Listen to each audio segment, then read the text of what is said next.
On the morning of September 15, 2008, the world watched as a symbol of financial power crumbled.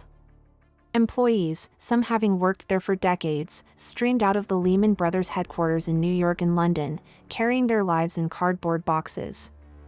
They were shocked, confused, and suddenly unemployed. This wasn't just another company going bankrupt. This was a 158-year-old institution, a titan of Wall Street, vanishing in a single weekend. The collapse of Lehman Brothers wasn't the beginning of the 2008 financial crisis, but it was the moment the crisis went supernova, vaporizing over $10 trillion in global market value and plunging the world into the most severe recession since the Great Depression. How could a firm that survived the Civil War, 2 world wars, and dozens of economic downturns simply cease to exist? The story of Lehman's fall is a chilling case study in ambition, greed, and the catastrophic danger of believing you're too big, too old, and too smart to fail. To understand the collapse, you must first understand the ascent. Lehman Brothers began not in a skyscraper, but as a humble dry goods store in Montgomery, Alabama, founded in 1850 by 3 immigrant brothers.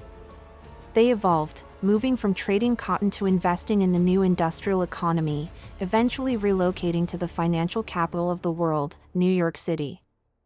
For over a century, Lehman built a reputation for resilience and shrewd risk-taking. It transformed itself into a global investment banking powerhouse. Under the leadership of CEO Dick Fuld, a hard-charging trader known as the Gorilla, the firm cultivated an aggressive, hyper-competitive culture. In the early 2000s, this culture found the perfect fuel for its fire. That fuel was the American housing market. In the wake of the dot-com bust and the 9/11 attacks, the U.S. Federal Reserve slashed interest rates to historic lows. Money was cheap, and a housing boom was born. Mortgages were being handed out to just about anyone, including those with poor credit histories, known as subprime borrowers. Wall Street devised a brilliant, and ultimately toxic, way to profit from this. They bundled thousands of these mortgages together into complex financial products called mortgage-backed securities and collateralized debt obligations, or CDOs. These products were then sliced up and sold to investors around the world, with credit rating agencies stamping them with safe, AAA ratings. For a time, it seemed like a money-printing machine. As long as housing prices kept rising, everyone got paid. And no one embraced this new game more aggressively than Lehman Brothers. They became a dominant player, underwriting, packaging, and selling these securities. The profits were astronomical. But this led to their fatal mistake. Lehman wasn't content just being the middleman. They wanted a bigger piece of the action. The firm decided to go all in, buying up subprime mortgage lenders to originate the loans themselves, and using massive amounts of borrowed money to acquire billions in mortgage-backed securities and commercial real estate for its own portfolio. This strategy was built on a simple, terrifying assumption that real estate prices would never fall on a national scale. To maximize their bet, Lehman employed extreme leverage. For every $1 of its own capital, it had borrowed and invested over $30. This meant that even a tiny drop in the value of their assets could wipe out the entire firm. But in the frenzy of record profits and soaring bonuses, these risks were ignored. Dissenting voices were silenced by the sheer force of the firm's success. The first cracks appeared in 2007. Homeowners began defaulting on their subprime mortgages at an alarming rate. The supposedly safe securities built on these loans were suddenly revealed to be worthless. In June 2007, 2 hedge funds at a rival bank, Bear Stearns, collapsed because of their exposure to these toxic assets.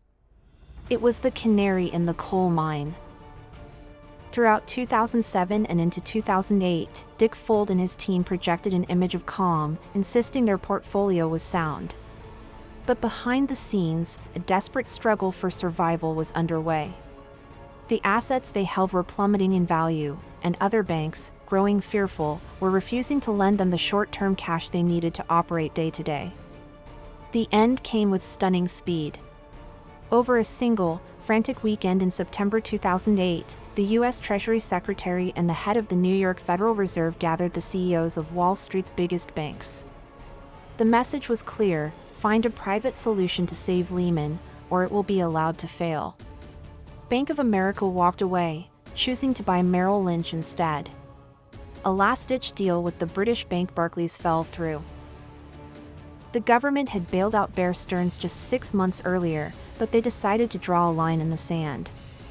They feared that saving another reckless firm would create moral hazard, encouraging bad behavior by promising a safety net. At 1:45 a.m. on Monday, September 15th, Lehman Brothers filed for the largest bankruptcy in U.S. history, with over $600 billion in assets.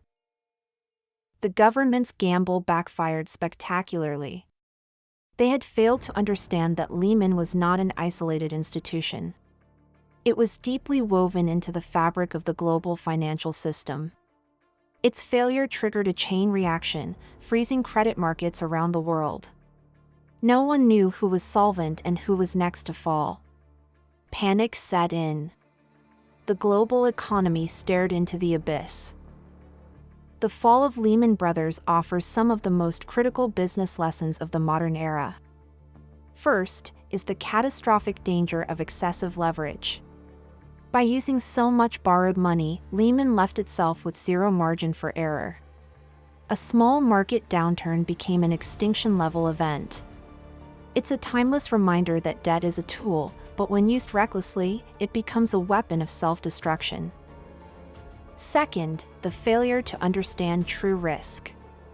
Lehman relied on complex financial models that said a nationwide housing collapse was virtually impossible. They ignored common sense and the lessons of history, becoming prisoners of their own flawed assumptions. The lesson is that no matter how sophisticated your analytics, you can never model away human behavior and systemic fragility. Third is the breakdown of leadership and culture. The aggressive, bonus-driven culture at Lehman incentivized short-term gains over long-term stability. Dick Fuld's leadership style discouraged questions and created an echo chamber where risk was celebrated, not scrutinized. A healthy corporate culture must have checks and balances, and it must empower people to speak truth to power. The collapse of Lehman Brothers was a man-made disaster born from a toxic cocktail of greed, hubris, and systemic failure. It serves as a permanent case file on how quickly a legacy can be destroyed when a company loses sight of the fundamental principles of risk, value, and responsibility. If you found this analysis valuable, please be sure to like this video and subscribe to Corporate Case Files for more deep dives into the businesses that shape our world. Don't forget to hit the bell icon to be notified of our next investigation. And now, I want to hear from you. What do you believe is the biggest lesson from the Lehman Brothers collapse? Let us know in the comments and suggest a company you want us to investigate next.